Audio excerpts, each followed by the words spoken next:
இன்றைக்கி மறுபடியும் சனாசினியில் சந்திக்கிறோம். இன்றைக்கி வந்து எபிசோட் 27வது எபிசோட் 27 எப்போதும் போல் நீங்கள் வந்து அந்த லைக் பட்டனை லைக் பண்ணுங்கள், ஷேர் பண்ணுங்கள் இந்த பாட்காஸ்ட்டை. அப்புறம் அந்த நோட்டிஃபிகேஷன் பட்டன் வந்து கிளிக் பண்ணுங்கள். ஏன்னா உங்களோட தொடர்ந்து இருக்கிற ஆதரவுகள் தான் இந்த பாட்காஸ்ட்டில் நிறைய விஷயங்கள், அந்த லேட்டஸ்ட் பாலிட்டிக்ஸை பற்றி, பொருளாதாரத்தை பற்றி, எக்கனாமிக்ஸை பற்றி, அப்புறம் மக்களை பற்றி பேசுகிறதுக்கு எங்களுக்கும் ஒரு பெரிய உற்சாகமாக இருக்கும். நான் சிவராஜ் சந்திரன், என்னோட இருக்கும் என்னோட நண்பர். வணக்கம், சிவமுருகன் பாண்டியன். ஓகே ப்ராஃப், எப்படி இருக்கீங்க? நல்லா இருக்கேன். இன்னைக்கு நேரடியாக வர வாய்ப்பு இல்லை. ப்ராஃப் வந்து யூஎஸ்எம்மில் பிஸியாக இருக்கார். இருந்த பட்சம் இன்றைக்கி வந்து ஒரு முக்கியமான விஷயம், அவசரமாக பேசுகிற ஒரு சூழ்நிலை.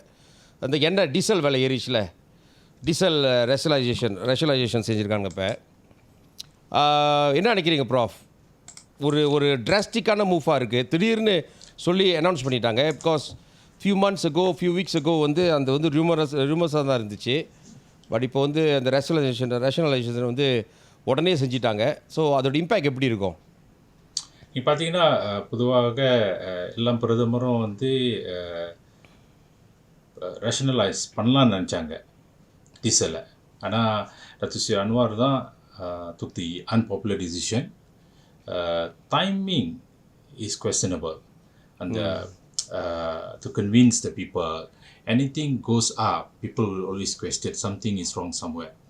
So how do you see when rationalization of diesel doesn't affect the other parts of livelihood or well-being of the people? அங்கே தான் நினைக்கிறேன் the cabinet, the agencies, delivery system have to convince the people that it will not affect. Although பிரதமர் சொன்னார் 4.1 billion will be saved from this rationalization process, but the outcome, where does it flows to? இதெல்லாம் வந்து நான் நினைக்கிறேன் before implementation சொல்லியிருந்தா maybe could have convinced better among the people.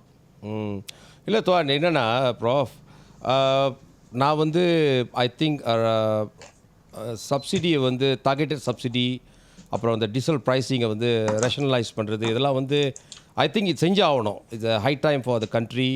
Because நம்ம வந்து அதில் போடுற சப்சிடி இப்போ லாஸ்ட் இயர் வந்து ஐ திங்க் சப்சிடியை வந்து நம்ம வந்து கிட்டத்தட்ட if not mistaken I think 40 billion எங்கேயோ படித்தேன் நான். டீசல் சப்சிடிக்கு மட்டும் நம்ம வந்து கொடுத்துருக்கோம், காசு கொடுக்குறோம், அலோகேட் பண்ணுறோம் அப்படின்னு. ஸோ அந்த 40 பில்லியனை வந்து நம்ம 14 பில்லியன் நம்ம வந்து என்ன செஞ்சுருக்கலாம், வேறு டெவலப்மெண்ட்டுக்கு நம்ம வந்து சேனல் பண்ணிக்கலாம், பயன்படுத்தியிருக்கலாம். ஸோ எஸ், பட் அதே சமயத்தில் மக்களோட தேவை இப்போ உள்ள சூழ்நிலையில் பார்த்திங்கன்னா உலகத்தில் வந்து மீன் லைக் இந்த ஜியோ பொலிட்டிக்கல் இஷ்யூ, அப்புறம் like we have trade war between China and US.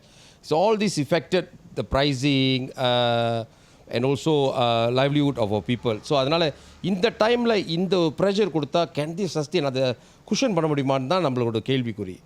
But நான் படித்த மினிஸ்டர் ஆஃப் ஃபைனான்ஸ் சொன்னார், செனட்டர் அமீர் சொன்னார், இந்த டீசல் வேலை ஏற்றுறதுனால ஏறது வெரி சிக்னிஃபிகண்ட், ஃப்ரம் 2 வெள்ளி 5 years to 3 ringgit 35 cents. So உடனே டிராஸ்டிக்காக ஏறிடுச்சு, கொஞ்சமாக ஏறல. ஸோ இம்பேக்ட் நான் என்னை பொறுத்த வரைக்கும் I think I disagree with the minister statement that impact இருக்காது, விலை ஏறாதுன்னு. டெஃபினெட்லி விலை ஏறும், ஏன்னா அது டொமினோ இஃபெக்ட் இருக்கும்.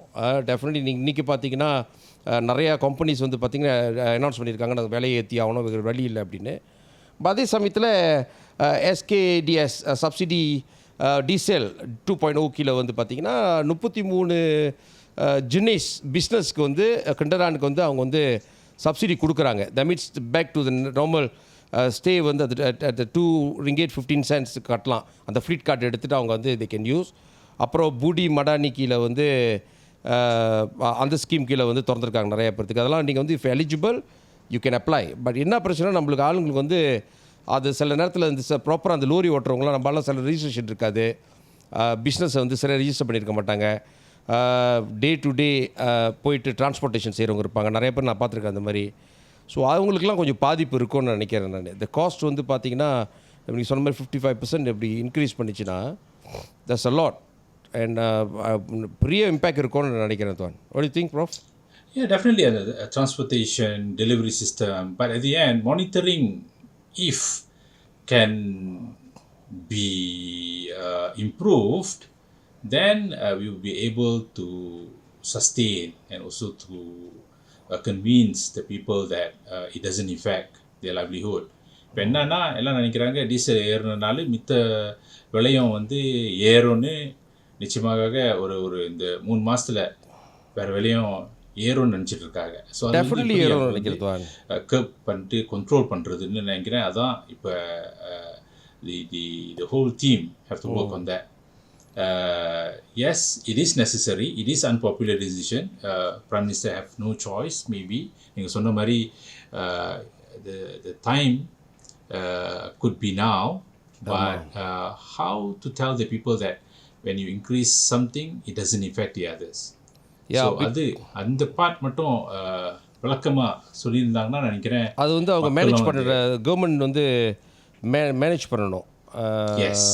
அது எப்படி மேனேஜ் பண்ணுறது பொறுத்து தான் இருக்குது அவங்க வந்து எப்படி மக்கள் ஏற்றுக்கிறாங்கன்னு. பட் டெஃபினெட்லி நான் பார்க்குறேன், இப்போ சோஷியல் மீடியாலாம் பார்க்குறேன், அதோட அக்செப்டன்ஸ் வந்து எப்படி பார்க்குறாங்கன்னா, நான் பார்க்குறேன் அன்வார் சொன்னது, நான் வந்து பிரைம் மினிஸ்டர் ஆகணுன்னா என்ன வேலையை குறைச்சிருவேன் அப்படி சொன்னார்ல.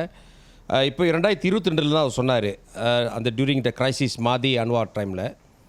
ஸோ அது நிறைய பேர் கேட்குறாங்க, அப்பயும் இப்பயும் ரொம்ப பெரிய வித்தியாசம் இல்லையா, 2022 சொன்னீங்க குறை பண்ணி 2024 வந்து நீங்கள் வேலையை ஏற்றிட்டீங்க அப்படின்னு. ஆனால் அப்போ வந்து அவர் சொன்ன மாதிரி நான் பார்த்த பார்வையில் எப்படின்னா, he wasn't the prime minister during the time. now he is a prime minister, he know better, detail இருக்கும் அவங்களுக்கு அட்மினிஸ்ட்ரேஷன், நாட்டில் என்ன நடக்குது, பொருளாதாரம் வேலை எப்படி இருக்குது, ஹெல்த் எப்படி இருக்குது அப்படி சொல்லி. So maybe based on that ரியலிஸ்டிக்கான ஒரு டிசிஷன் எடுக்கிற டைம் இது. அப்போ வந்து எலெக்ஷனுக்காக பொலிட்டிக்கலுக்காக சொன்ன ஒரு இதாக இருக்கலாம். பட் இப்போ வந்து ஆஸ் அ பிரைம் மினிஸ்டர் அவரோட டியூட்டி பவுன் வந்து என்னென்னா, he has to make decision based on data, ஏதோ ரியலிஸ்டிக்காக எடுக்கிற சூழ்நிலை தான் இந்த எண்ணெய் விலை ஏற்றுறது. நான் இன்னும் கூடி சீக்கிரம் நினைக்கிறேன் 95 வந்து விலை ஏறப்போகுதுன்னு சொன்னாங்க.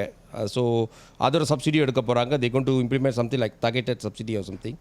பட் டெஃபினெட்லி ஒரு கிட்டத்தட்ட ஒரு 6 மாதத்துலேருந்து 1 வருஷம் வரைக்கும் இந்த இம்பேக்டை வந்து மக்கள் பேசுவாங்க, அனுபவிப்பாங்க. அதில் வந்து no doubt. Because any changes in government subsidy are it will affect the market, it will affect the pricing. அது வந்து no doubt about it. So I think அப்புறம் இவென்ச்சுவலி அது நார்மல் ஆயிரும் துவான்.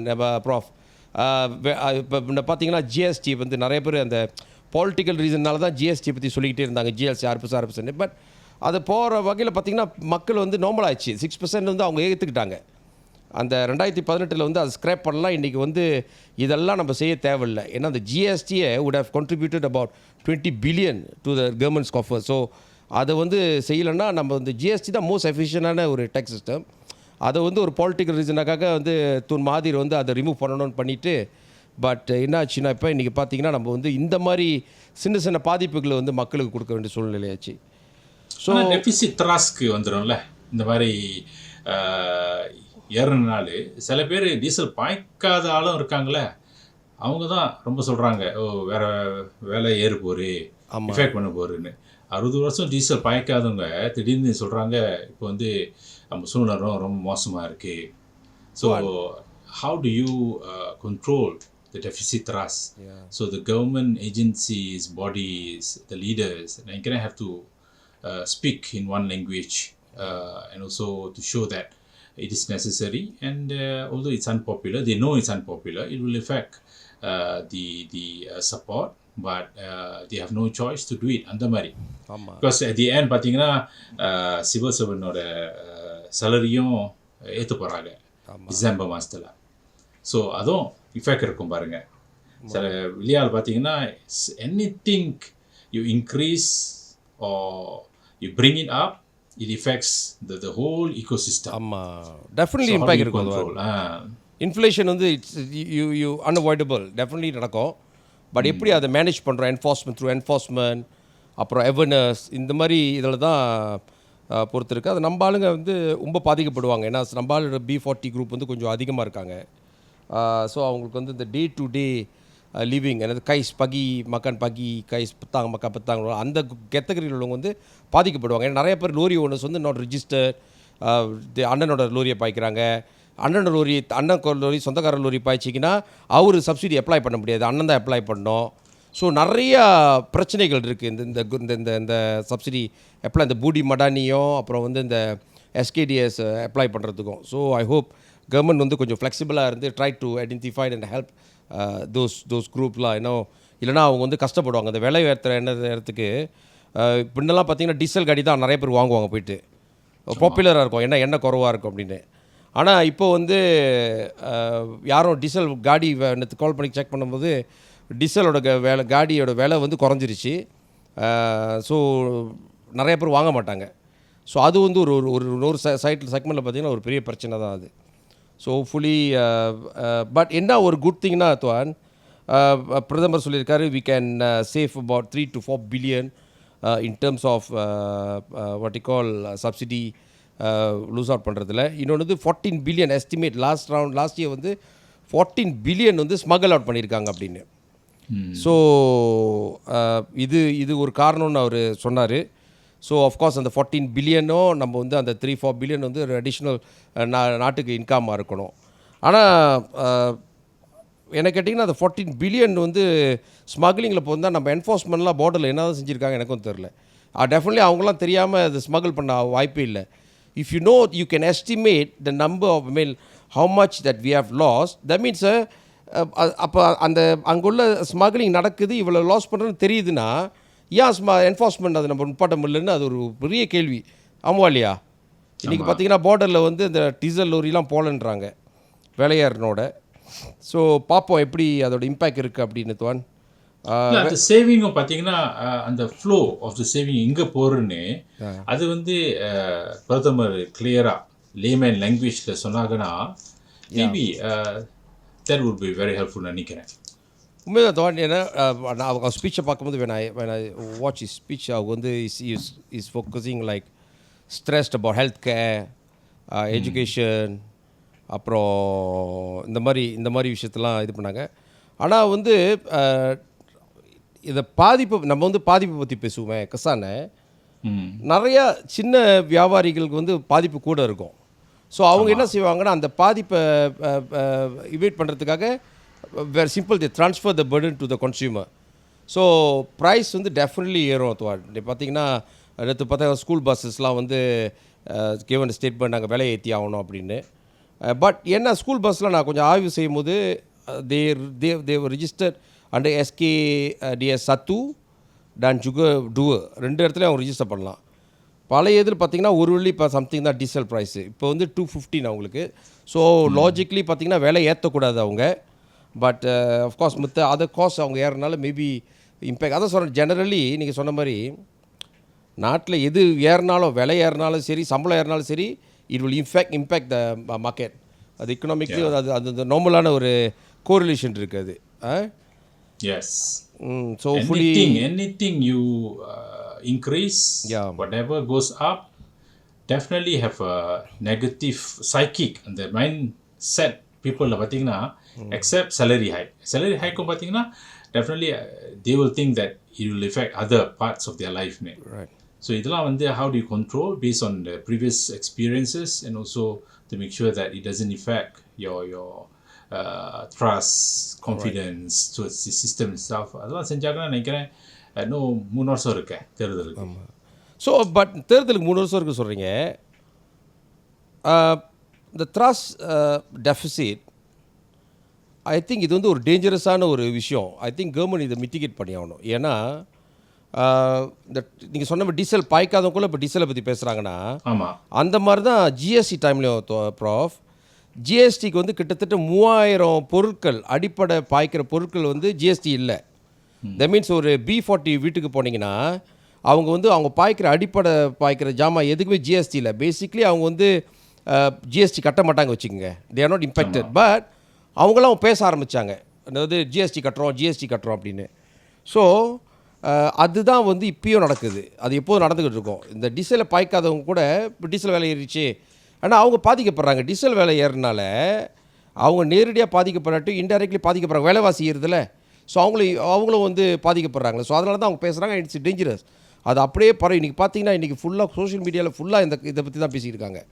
ஸோ ஐ திங்க் இது government வந்து ஆனால் I saw கமில்ஸ் PM's பால் சாக்ஸ் statement. This is we are not into populist policy making, but we has to do which is true. Government செஞ்சால் ஒரு சூழ்நிலையில். ஆனால் இதே தானே நம்மளும் செஞ்சோம் டத்துஸ்ரீ நஜீப் டைமில். We try to do lot of things. ஒரு சின்ன ஏற்றம். பட் இப்போ உள்ள அரசாங்கம் தான் வந்து அதை வந்து கொண்டெம் பண்ணாங்க, ஒரு பெரிய இஷ்யூ ஆக்குனாங்க. பட் இன்றைக்கி வந்து அவங்க வந்து ஏற்றினது வந்து பெரிய ஏற்றங்கள், அந்த லீப் வந்து கூட. But I don't know how they want to manage it. But let's see லத்வான். அது வந்து அது மக்கள் கையில் ஒப்படைப்போம். அதே சமயத்தில் இந்த மூவ் பார்த்தீங்கன்னா இட் ஜஸ்ட் ஒரு டெஸ்ட் மாதிரி இருக்குது. இவென்ச்சுவலி எல்லா பொருளும் சப்சிடி பண்ணுற பொருள் எல்லாத்துக்கும் சப்சிடி இல்லாமல் ஆயிரும்னு நினைக்கிறேன் நான். ஏன்னா நம்ம subsidy and also import cost ஒரு வருஷம் கிட்டத்தட்ட நம்ம 100 பில்லியன் செலவு பண்ணுறோம். கவர்மெண்ட் வந்து பே பண்ணுறாங்க. So I think eventually Datuk Seri அன்வாரோட அட்மினிஸ்ட்ரேஷன் வந்து we try to cut down the subsidies and also the import what you call cost of products, goods and things like that. So eventually நம்ம வந்து அதை brace பண்ணுறதுக்கு தயாராக சூழ்நிலை இருக்குன்னு சொல்கிறேன். மக்கள் அது வந்து ஒரு ஷாக்காக என்ன அப்படி ஆச்சுன்னு வரக்கூடாது. அதே சமயத்தில் அவங்க வருமானத்தை எப்படி ஏற்றிக்கணும். அந்த I don't know what is the latest progress on the கஜி ப்ரோக்ரெசிவ், டசா கஜி ப்ரோக்ரெசிவ். ஏன்னா மக்களோட வருமானம் ஏறினா தான் இதெல்லாம் அவங்க என்ன சொல்லுவாங்க ஹேண்டில் பண்ண முடியும். வருமானம் ஏறாமல் அதே வருமானத்தில் 1800 2000 இருந்துட்டு இந்த விலைவாசிகள் இருந்துச்சுன்னா அவங்களுக்கு டெஃபினெட்லி அந்த பெரிய பாதிப்பு. அதுவும் எஸ்பெஷலி அர்பனில் கேரள் இந்த மாதிரி பெரிய சிட்டியில் அவங்க சர்வைவ் பண்ண முடியாமல் போயிடும். ஸோ அதுதான் வந்து கவர்மெண்ட் முக்கியமாக பார்க்கணும். விலையேற்றத்தை வந்து அவங்க it's unavoidable, but they have to look for other சொல்யூஷன்ஸ்லாம் to help them and to help mitigate the burden. இல்லைனா it's going to be big impact. எக்கனாமிக்கில் அது பெரிய இம்பேக்டாக இருக்கும். என்னது நம்மளோட பையிங் பவரே குறைஞ்சிரும் பாருங்கள். ஸோ லோக்கல் இப்போ நம்ம எக்கனாமி லோக்கல் கன்சியூமர் இது பண்ணி தான் டெவலப் பண்ணியிருக்கோம். இப்போ பார்த்தீங்கன்னா கன்சியூமர் குட்ஸ் வச்சு தான் நம்ம வந்து ஜிடிபி கூட காமிச்சிக்கிட்டு இருக்கோம். நம்மளுக்கு வந்து எஃப்டிஐ ரொம்ப குறைவு முந்தி கம்பேர் பண்ணிங்கன்னா. ஸோ இப்போ வந்து இது வந்து வில் இஃபெக்ட் தட் அந்த ஜிடிபியை இம்பேக்ட் பண்ணணும்னு நினைக்கிறேன் நான். ஸோ பினாங்கில் எப்படி இருக்கு? பினாங்கில் இந்த என்ன சொல்கிறாங்க, இதை பற்றி ஒன்று சொல்கிறாங்களா? இதுதான் எல்லாம் பேசியிருக்கேன். இப்போ டீசல் அப்புறம் தேர்தல் வருது, சுங்காய் பக்காப். எப்படி சுங்காய் பக்காப் எப்படி இருக்கும் நினைக்கிறீங்க? டெஃபினெட்லி இதுவும் ஒரு இஷ்யூ ஆகும். டெஃபினெட்லி இம்பேக்ட் பண்ணும். ஆமாம். It's a million majority seat அதுவான். It's about 59.8%. நம்ம ஆளுங்க ஒரு 17% இருக்காங்க. 22% Chinese, 17 Indians. 17 Indians. And you also have Indian settlement. Indian settlement there. Yeah, although the Malays are divided. அந்த மாதிரி சூழ்நிலை the Indians could play a role as well. ஆமாம். So மோர்லெஸ் இதை பார்த்தீங்கன்னா இது கோலக்குப்பு மாதிரி தான் இருக்குது அதோட டெமோகிராஃபி. அந்த 17% பார்த்தீங்கன்னா அப்படி தான் இருக்குது. ஆனால் மெஜாரிட்டி மல்லியாக இருக்காங்களே. ஆல்மோஸ்ட் என்ன செய்கிறாங்க மெஜாரிட்டி மல்லினா? கீழாங்கல் செய்கிறவங்களா, நெல்லாயானா? இல்லை, perkampungan tradisi இருக்குது. Then you see pendapatan masyarakat India இருக்குது. Then you have factories. Sungai Bakap பக்கத்துலேயே வால்டோன்னு. Then you see a large group of foreign workers which affects the livelihood of the locals அங்கே. So ஆனால் the main problem அங்கே வந்து flood, பஞ்சே. Although there are hospital, balai police and other educational institutions, there are many there. So all this will also become the determining factor among the civil servants group.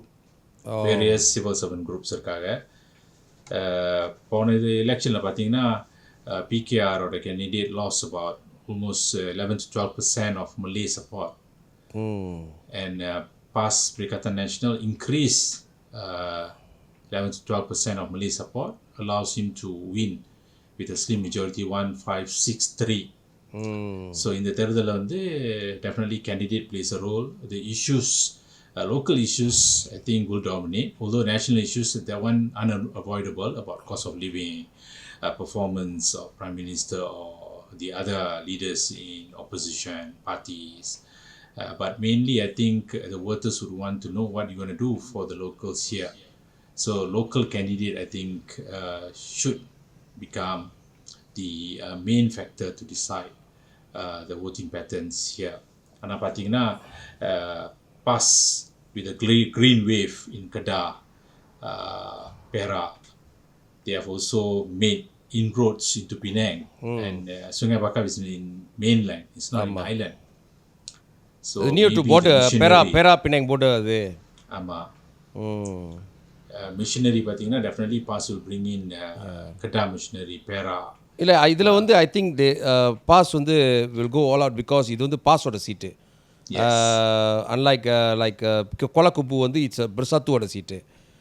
நான் பார்க்குற analysis எப்படின்னா, இப்போ கோலக்குப்புவில் வந்து அவ்வளோ pass வந்து turun 100% untuk membuktikan to prove that bersatu without pass is nothing அப்படி காமிக்கிறதுக்கு. But இங்கே வந்து ஃபுல்லாக பாஸ் மிஷினரி இறங்கி எப்படி ஜெயிக்க தான் பார்ப்பாங்க. ஏன்னா அது அவங்களுக்குள்ளே ஒரு ஒரு ஒரு ஒரு ஒரு பிரச்சனை ஓடிக்கிட்டு இருக்குன்னு நினைக்கிறேன். இந்த வெளியேருந்து பார்க்கும்போது பாஸ்க்கும் பிரசாத்துக்கும் இந்த யார் ஸ்ட்ராங்கு, யாரை நம்பி வாழ்கிறா அப்படின்னு சொல்லிட்டு ஒரு சூழ்நிலை வந்து பிஎனில் போய்கிட்டு இருக்க சூழ்நிலையில் இது வந்து ஒரு நல்ல ஒரு பிளாட்ஃபார்ம் பாஸுக்கு டு ப்ரூவ் தட் பிரசாத்து கேண்டிடேட்டோட பாஸோட. ஏன்னா அந்த இது முடிஞ்சு 6 தேர்தல் வரப்போகுது, 6 பார்லிமெண்ட் வரப்போகுது துவான் election. More likely I think mostly I think கூடிய விரைவில் வந்து ஐ திங்க் தி கொண்டு டிக்ளேர் த சீட் இது வேக்கனாக்க போகிறானுங்க. ஸோ அப்போ வந்து பை எலெக்ஷனுக்கு 6 பார்லிமெண்ட்டுக்கு வந்து பாஸ் வந்து கேண்டிடேட் போட சொல்லியிருக்காங்க. ஸோ அதுக்கு வந்து இது வந்து அவங்களுக்கு வந்து ஒரு பெரிய ஒரு டேர்னிங் பாயிண்டாக இருக்கும்னு நான் நினைக்கிறேன். பிகாஸ் மெஜாரிட்டி சுங்காய் பக்காப் வந்து பாஸ் சீட்டு.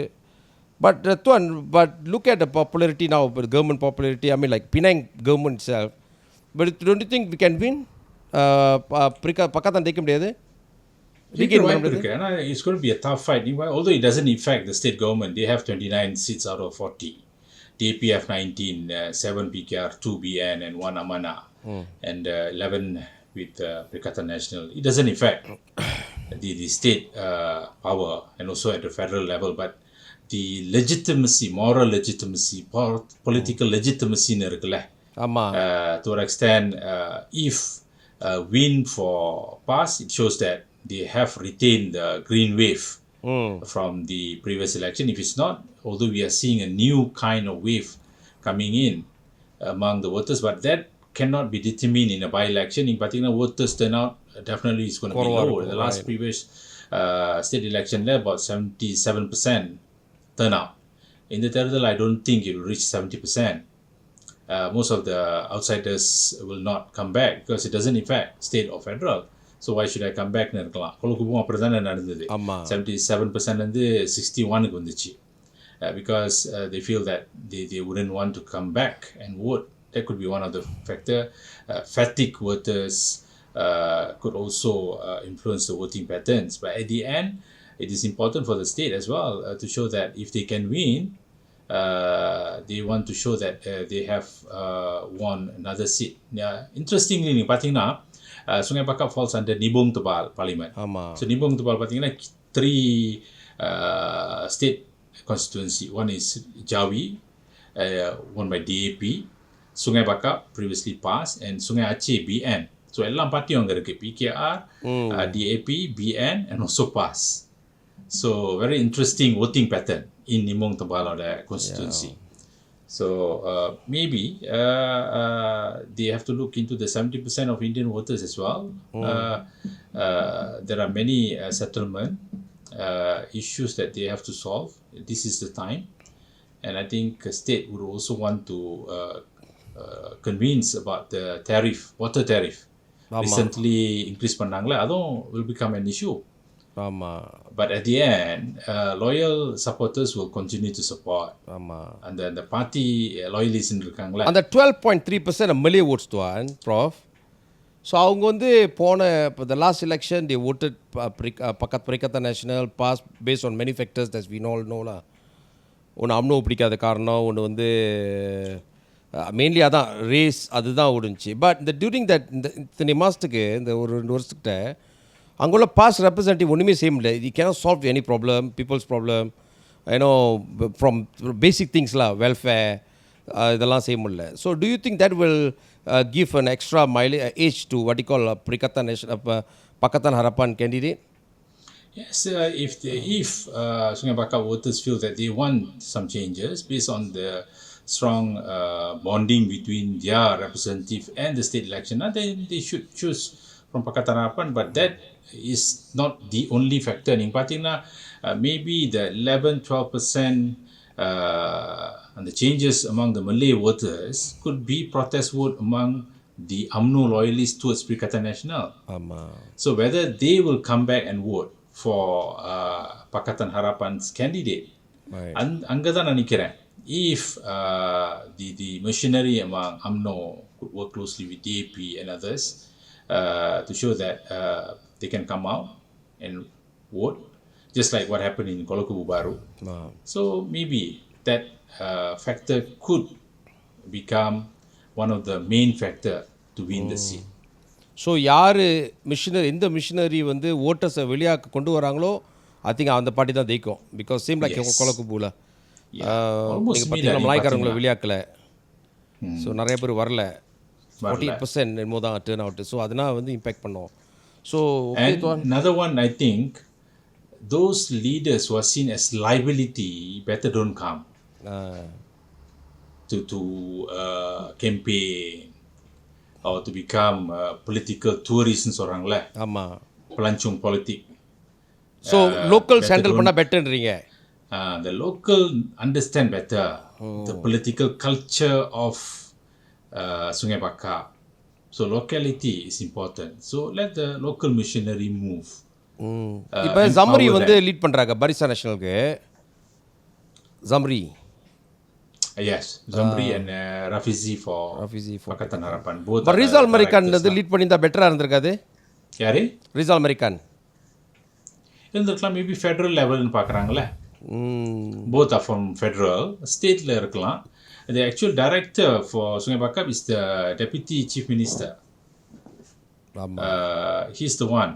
ஏன்னா அது பக்கத்தானோட சீட்னாலயா? Yes. இந்தியன்ஸ் எப்படி துவான் 17% அவங்க வந்து என்ன மழை வெயிலாக இருந்தாலும் வந்து பக்கத்தில் போட்டுருவாங்க. Indian Chinese நினைக்கிறேன் most likely have decided. அவங்களுக்கு வேறு ஆப்ஷனும் இல்லை. வேறு ஆப்ஷனும் இல்லை அவங்களுக்கு. வெளியே வந்து வர்றது தான் அவங்களுக்கு பிரச்சனை. வந்துட்டாங்கன்னா அவங்க நிச்சயமாக பக்கத்தானுக்கு தான் போடுவாங்க. Yes. So that one is clear நினைக்கிறேன். இந்த வெளியே ஓட்டர்ஸ் தான் அங்கே பெரிய பிரச்சனையாக சேலஞ்சாக இருக்கும். ஏன்னா கோலக்குப்பூவில் போட்ட எஃபர்ட் வந்து சுங்காய் பக்காப்பில் போட மாட்டாங்கன்னு நினைக்கிறீங்களா இந்தியன்ஸுக்கு? அந்த மாதிரி ஐ don't know what is the sentiment the Indians அதே அந்த மாதிரி சென்டிமெண்ட் உருவாக்கணும். இந்த சீட்டும் பார்த்தீங்கன்னா in 1959 it belonged to MC actually. Then eventually was given to Gerakan until 2004. 2004 UMNO contested, won. 2008 UMNO lost. 2008, 2013, 2018 PKR rested from Barisan Nasional. ரொம்ப நாள் தான் நம்மள விட்டு போச்சு பரிசான் விட்டு.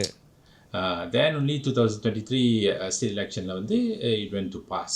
அந்த move the wave இருந்தனால வேவ்ல the green wave பயங்கரமாக பேச ஆரம்பிச்சிட்டாங்க திருப்பிட்டு. I think they are building momentum for the next actually அவனை தாக்கியது பார்லிமெண்ட் சீட்டில் இந்த 6 பார்லிமெண்ட் சீட்டு. ஸோ அந்த அடிப்படையில் பாஸ் கொஞ்சம் அக்ரெசிவாக தான் போவானுங்க. ஸோ பக்கத்தாண்ட வந்து கொஞ்சம் எக்ஸ்ட்ரா வேலை செஞ்சு தான் ஆகணும். அதே சமயத்தில் 70% தானே தமிழனுங்க போட்டுருவாங்க நம்மளுக்குன்னு யதார்த்தமாக இருந்துடக்கூடாது. ஏன்னா ப்ரொட்டஸ்ட்டை வந்து 2 விதமாக காமிக்கலாம். ஒன்று வந்து எதிர்கட்சிக்கு ஓட்டு போடுறது, இல்லை ஓட்டு போடவே வராமல் இருக்கிறது ஒரு கைண்ட் ஆஃப் ப்ரொட்டஸ்ட் தான் which will impact the results of the outcome of the election.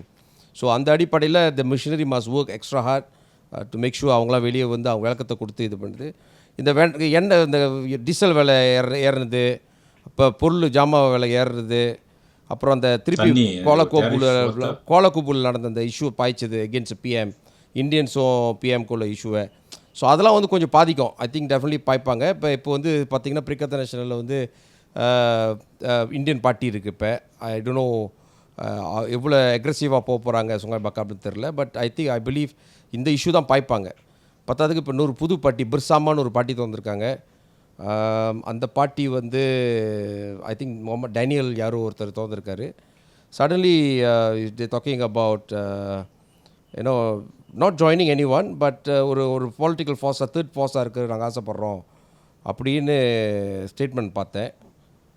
So hopefully நிறைய பார்ட்டி திறக்கிறது பிரச்சனை இல்லை, இவங்களாம் ஒரு இம்பேக்ட் உருவாக்க முடியுமா இந்த என்னது நாட்டிலேருந்து சொல்லி தான் ஒரு பெரிய கேள்விக்குறி. So but let's sea துவான். Okay. Thanks துவான், thanks for your time. All right. மீண்டும் அடுத்த 28வது எபிசோடில் சந்திப்போம். இன்றைக்கி வந்து நம்ம மெயினாக வந்து டீசல் சப்சிடியை பற்றி பேசணும், தென் சுங்காய் பக்காப் எலெக்ஷனை பற்றி டச் பண்ணோம். The next round we will try to bring some political எலிமெண்ட்லாம் கொஞ்சம் கொண்டு பொலிட்டிக்கல் பற்றி பேசுவோம் துவான். தேங்க்யூ துவான். Thank you. நன்றி, வணக்கம். நன்றி, வணக்கம். மறந்துடாதீங்க, சானாசினி பாட்காஸ்ட்டை லைக் பண்ணுங்கள், ஷேர் பண்ணுங்கள் நிறையா பேர்கிட்ட. அதே சமயத்தில் அந்த நோட்டிஃபிகேஷன் பண்ண கிளிக் பண்ணிக்கோங்க.